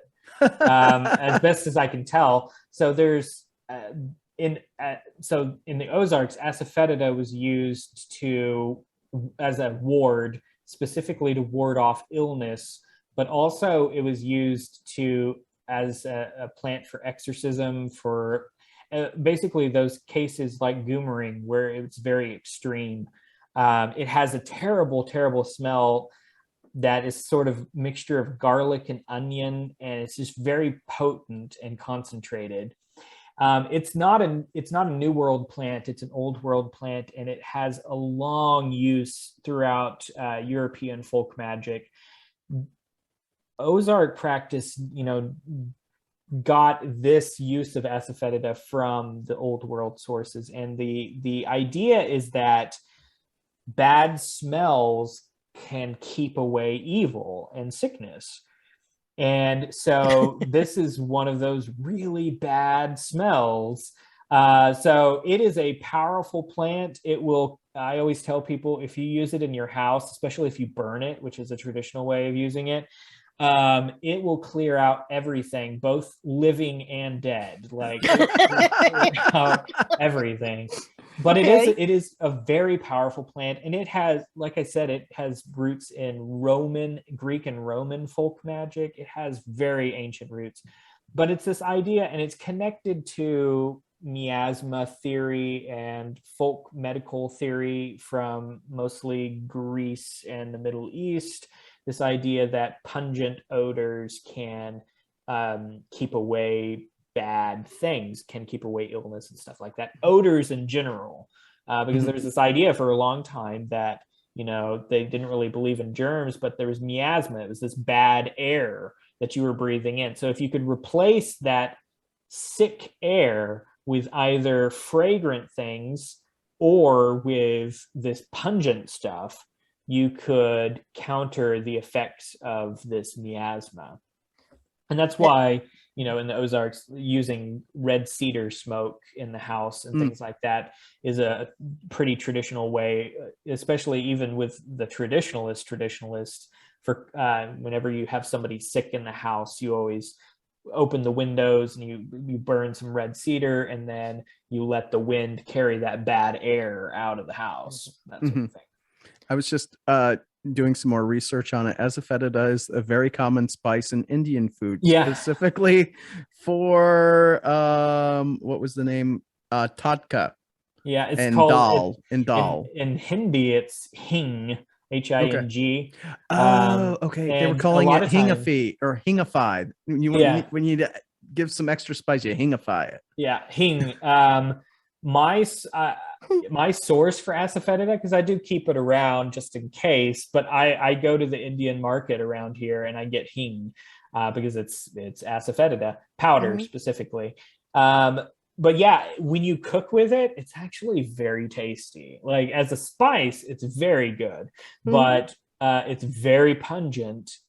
In most cases, the bottles that they keep it in are double walled bottles, so that the smell doesn't leak. And even I have the bottle in a mason jar, even because it was smelling. My goodness. Yes, it's very powerful. Well, things like garlic, which has incredible antibiotic type properties. If you burn that, would that carry, a lot of the germs out? Do you think? I don't think so. I think the application is probably more of the physical application, internal or on the skin, or okay. But I mean, there's a lot of folk use surrounding garlic too. So, for instance, in the Ozarks, one way to cure a fever was to put 3 cloves of garlic in a pan of water and put it under the bed of the person with the fever. Interesting. The idea being that the coolness of the water element will somehow sympathetically connect to the fever and lower it. it's an interesting folk tidbit. Mhm. I think for me, you know, I one time I was with an informant and came down with a fever, and so what was really effective was she took me to the river. This was like in November. She took me to the river and washed me, and that broke my fever pretty quick. I bet it did. So Yeah. washing in the cold water, and then also eating the garlic, or Mhm. that would probably be more effective. Mhm. But yeah, it's interesting how these sort of folk medicines take on different lives. Mhm. I was just thinking of the cold water springs that are very prevalent down there into those rivers, those same rivers. Does that make it even colder then in November?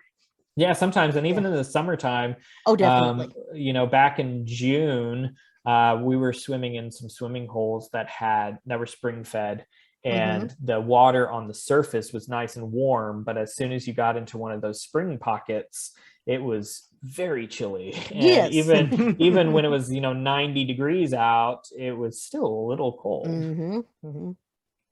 Yeah, where grandma lived there in Anderson, they have the hole down there, and it's chock full of those cold springs. Yep. Yeah. Mhm. Yeah, there's a lot of folk remedies and magical remedies that use specifically spring water Mhm. as a part of the magical process. I've seen some rituals that use specifically spring water that has never seen the sun. And that's hard to find. But Mhm. if you're in the know, this refers to springs in caves. That's what I was. So Okay. if you go back into a cave and there's a spring, you can collect this auspicious water that's never seen sunlight or moonlight, that sort of thing. That's interesting. That Unfortunately, a lot of our springs are now contaminated by chicken house and livestock runoff. yeah, So it's right. hard to find. I always tell people if you're using it externally, you can get spring water from natural springs. But if you're wanting to use it internally, make sure that the spring is fit for human consumption, obviously. Sure, sure. Which Yes, there are still some around that people do still drink out of, and they are considered safe because they're tested all the time. mhm. But then there are a lot that, you know, aren't. Mhm.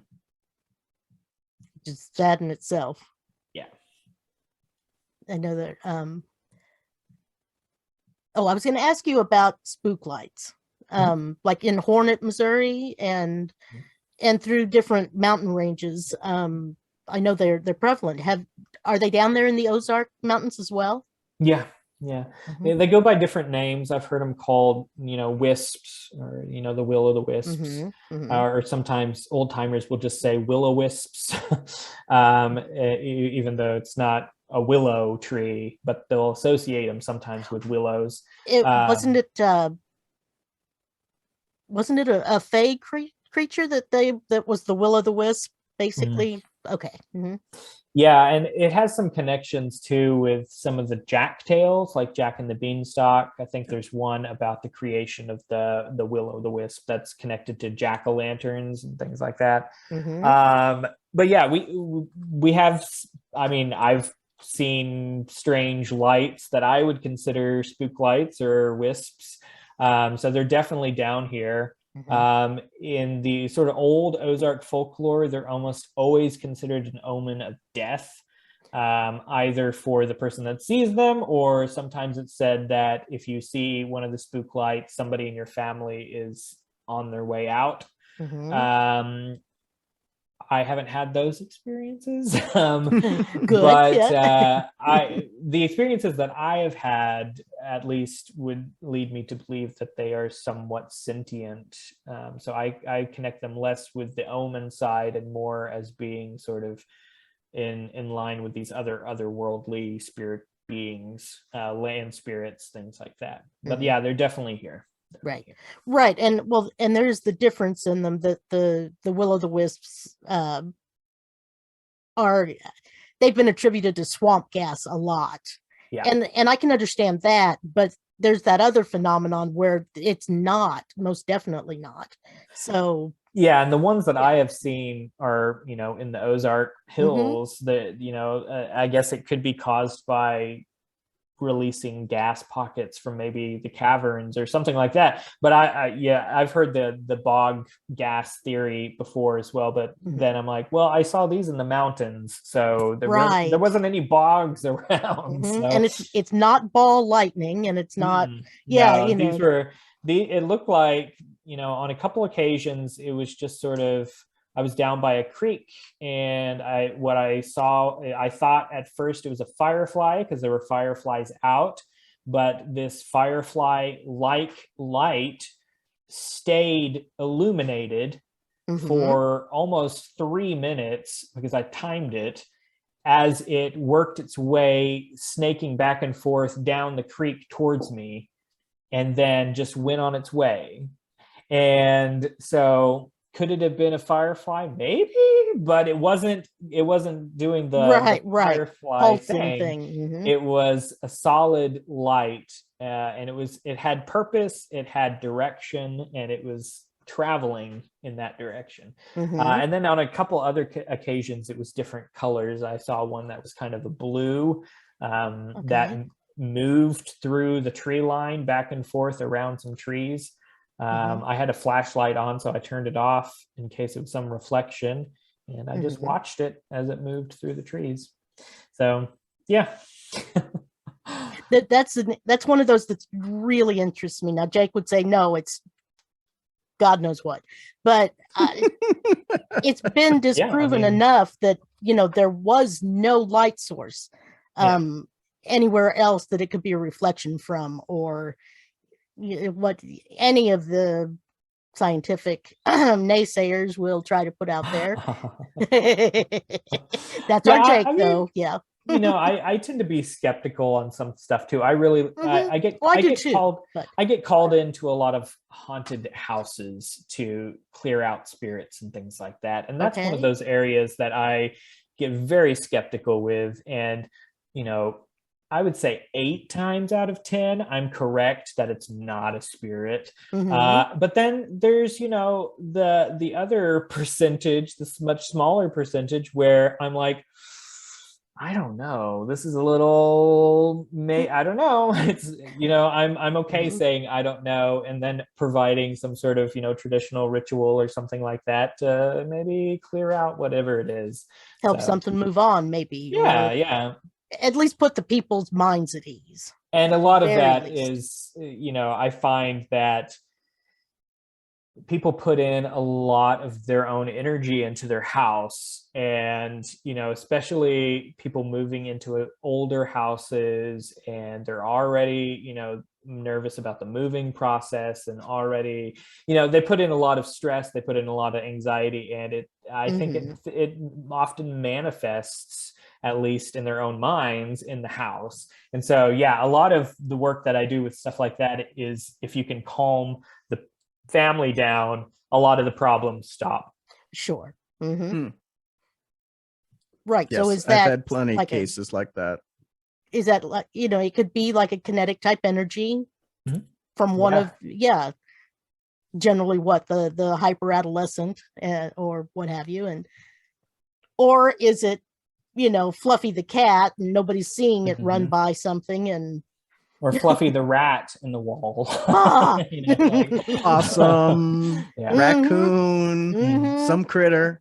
If it's Australia, giant spiders. Or just pipes knocking in walls and things like that. Right. Yeah. The expansion and contraction from the furnace kicking on. But there have been, there's been several times where, in one case, it was what I would call a normal family. I mean, they weren't particularly spiritually inclined or anything like that. And over the course of 2 or 3 weeks, almost every night, they were having very nearly the same dreams, which were not good dreams. And they were skeptical about it. So it got to the point where for a few days, they would wake up no one would talk to each other, and they would write down their dreams and then compare them.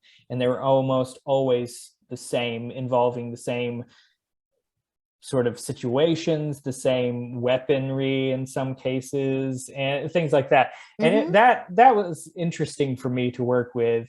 And of course, I mean, like, I have a lot of connection to the spirit world and things like that. And so I was able to help the thing that was in their house move on.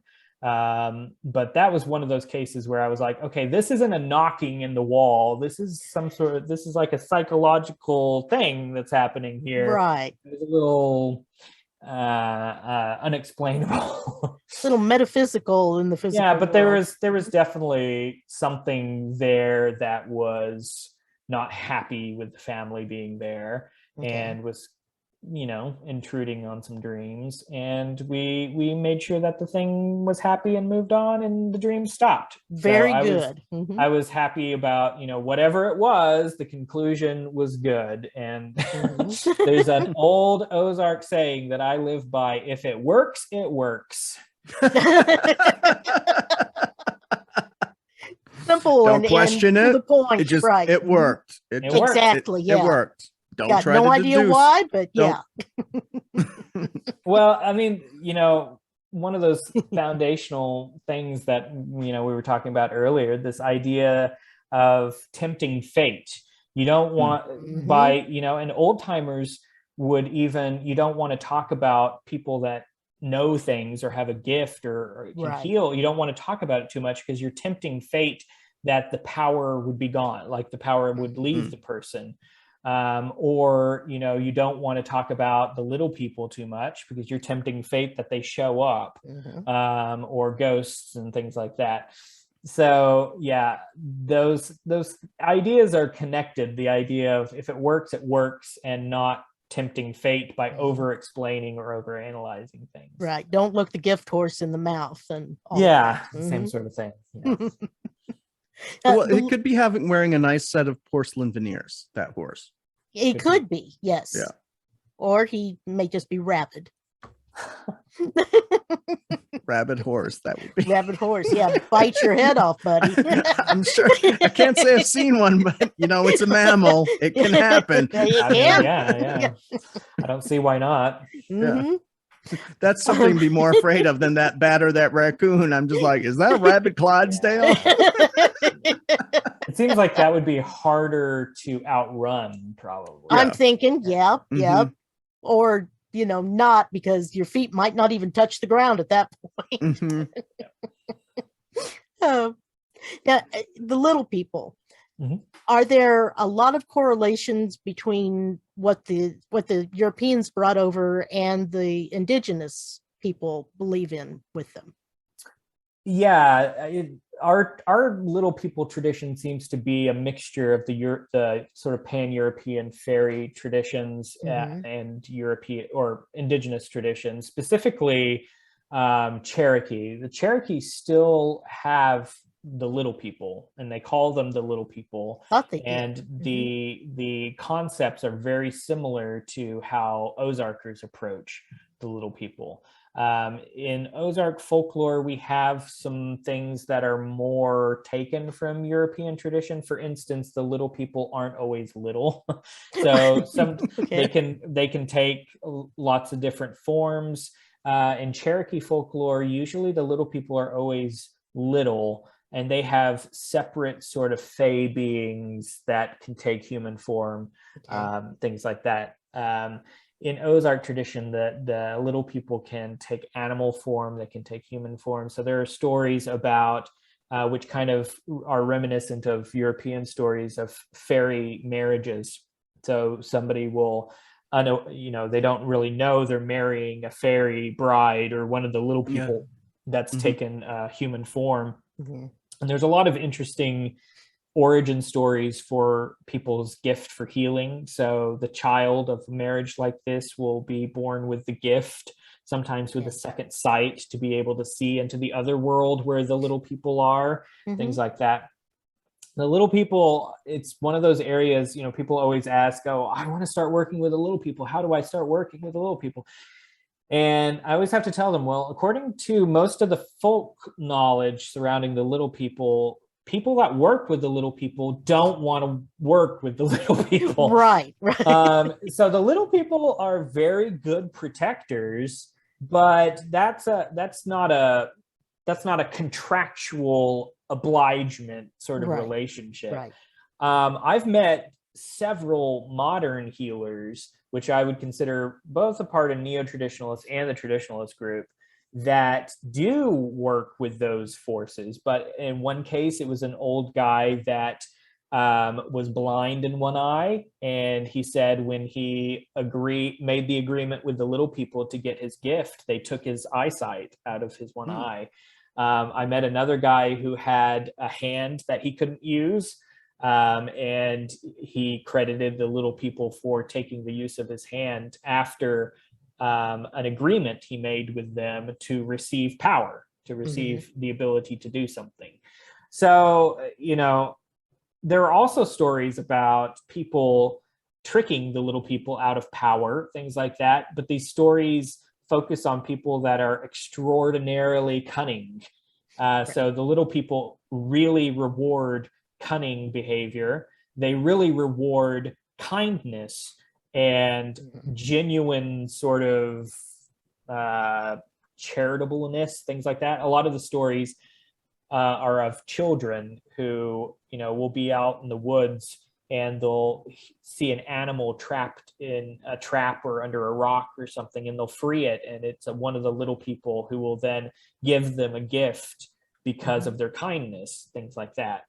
So in general, the little people reward those who are kind and punish those who are not. But also they're very, very happy to punish people that unwittingly enter into some sort of bargain or game with them. So I always tell people, the best way to work with the land spirits is by taking care of the land, and the little people are a part of that. And if you want to enter into a bargain with them, that's up to you, but there are consequences to all of those interactions. And you really have to know what you're getting into before you do anything like that. So honoring the land spirits and physically working with the land spirits are two different things. Right. It's sometimes easier to approach by way of the sort of animistic land spirits. So there are the little people that are seen as a mirror of our world, except in the other world. So they have a language, they have religion, they have buildings, they have towns, they have all this other stuff. It's just hidden in different places. But then there are the formless land spirits. So for instance, there might be a town of little people living in this boulder, but there's a spirit that inhabits this waterfall. And the spirit that inhabits the waterfall is much more elemental. It's the sort of like the nymphs, the salamanders, the Oreads of sort of Greek reckoning. So these are consciousnesses and sort of sentient beings, but they inhabit specific land features. And generally speaking, entering into a sort of relationship with those spirits just involves protecting those spirits. So for instance, I've met healers who got power from a spring, like we were talking about earlier. They entered into sort of a relationship with this spring, and the only thing that the spirit wanted was for them to protect and to continually protect this spring. So if you're willing to uphold your end of that bargain, then it's a much easier relationship to work with. They're generally not tricksters. They're very upfront with what they want. But because it's a natural site, it's often really hard to actually be able to protect those places. Sure. So unless it's on your land, can you really ensure that this old tree is never going to get cut down? The idea being that if the thing that you made a bargain with or entered into this relationship with, if it gets destroyed, your power is gone. You might not die, you might not lose your eyesight, something like that, But if you were working with this power, it's believed to be gone because that Your site crops is no might longer there. fail, or Mhm. anything. Hmm. And so, yeah, I've been told by people that work in that way that it's a much easier way to approach the land spirits than through the little people. So Mhm. I always recommend land spirits first, little people. Sure. You do a series of online courses, don't you? Yeah, I started in 2020 when I couldn't do in-person classes. Right. And now that the technology has developed more, I actually really like doing virtual classes. Mhm. The in-person classes are great, but pretty much you have to be around me to come to the in-person class. And so Mhm. with a virtual class, people from all over the place can attend. So I did a series in the fall, 4 different classes, and all of those are available as recordings for purchase on my website. And Okay. I'm doing 4 more classes in the spring. Mhm. I just finished one, and I have one coming up March, April, and then May. And then, and all the information is on the website, ozarkhealing.com. And those will be available as recordings after the classes then for Okay. purchase. But yeah, it's been very fun. The topics are very diverse. In the beginning, I was doing a lot of intro to Ozark folk magic classes, which are good, but it's a lot to talk about. Oh yeah. So I've Well, broken it's like it up we into put you through your subjects. paces tonight, Right. So. Yeah, and I mean, even in this, Mhm. we haven't really even scratched the surface. Right. So I've been taking little bites of classes. So the one that I just did was the Wheel of the Ozark Year. So it was looking at the seasonal practices within Ozark folk magic tradition, as well as people that have a Wheel of Year practice, how they can incorporate in Ozark aspects into that wheel. For me, when I started exploring other witchcraft traditions and pagan traditions, things like that, I Mhm. really liked the traditional Wheel of the Year, the sort of Wiccan Wheel of the Year. Mhm. I really like that, but a lot of the associations and symbolisms didn't really resonate with the Ozarks. So the idea of, for instance, Halloween, the Samhain being the last harvest time, the time of Mhm. sacrifice, Mhm. things like that. Here, we're growing tomatoes well into November sometimes. Right. So that those sort of associations didn't really resonate. So the class was really about how you can look at your own sort of bioregion and find ways of maybe changing some associations and creating your own Wheel of the Year practice. Okay. And then the next class I have coming up is about the land spirits and ancestors. So that's coming up in March. So that'll be a good class. It's an introduction to, what are the land spirits, what are the ancestors, and how we can work with them in powerful yet very safe ways. Right. Yeah, don't invoke them for petty grievances or anything, right? Right. And then also, with the ancestors, one of the big things that I always try to cover is the idea that if you want to work with your ancestors, you can choose who you want to come forward and who you don't. So you don't have, if your grandma was a real, piece of work, as they say, and you don't want her to come forward, you don't have to have her come forward and work in your practice. As a part of your ancestor work, you can allow those that want to work with you and for your betterment to come forward, and those that need healing to remain behind to be healed. So that's going to be a big thing that we Interesting. talk about in the class, because that's always the question I get. Well, my ancestors were all murderers and crazy people. And it's like, well, you obviously don't have to work with those ancestors. There are probably ancestors who weren't murderers or crazy people who do want to work with you. Mhm. So Now, what you had mentioned divination tools or divinations. What tools do you like? So I work in both sort of traditional methods and modern methods too, Okay. which the modern methods aren't all that modern. So I do both tarot, Lenormand. I really like mixing a bunch of decks together.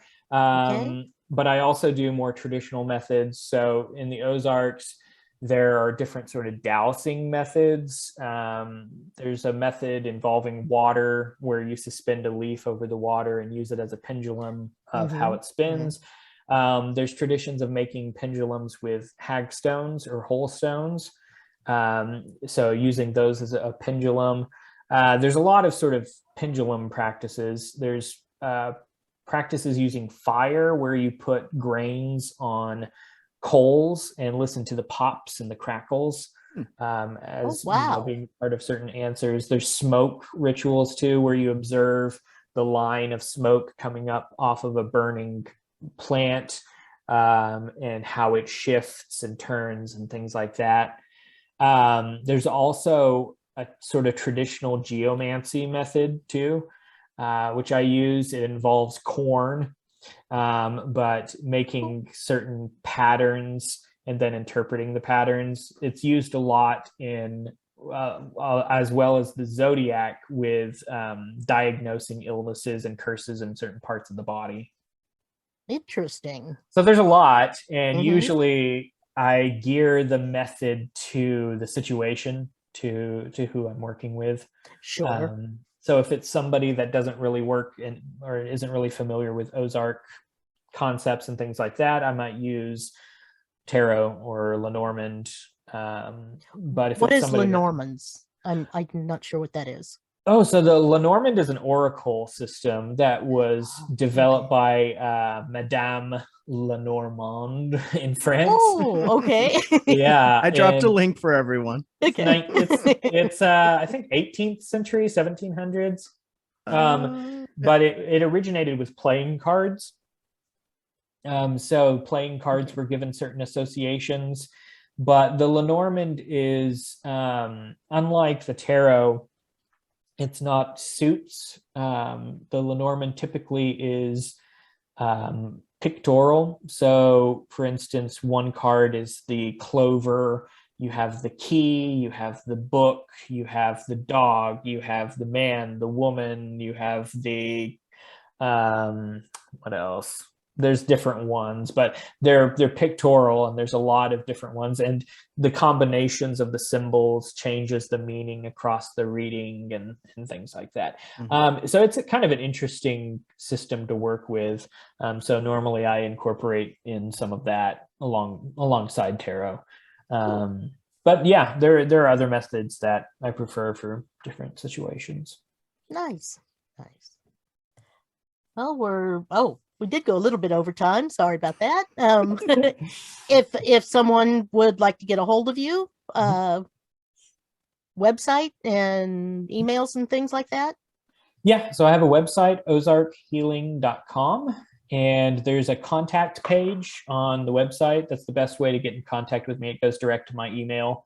You can just fill that out. If it's a request for specific work, you can put that in and we can talk about that. Okay. I don't really have, I used to advertise for the work I did and stuff like that, and it caused some issues. So you've always got the issue. Yeah. Yeah. In this line. Much more, I'm always willing to talk to people about an issue. And it's a lot better for me now for people to just go through my contact form. But I do offer three different free services a month. I do remote healing sessions on the full moon and the new moon. And so those, you can just drop me a name of yourself or whoever you want, and it gets added to my list. It's not participatory. It's just a remote thing that I offer for people. And then on the full moon, I always do, along with the healing session, I do a service for the dead.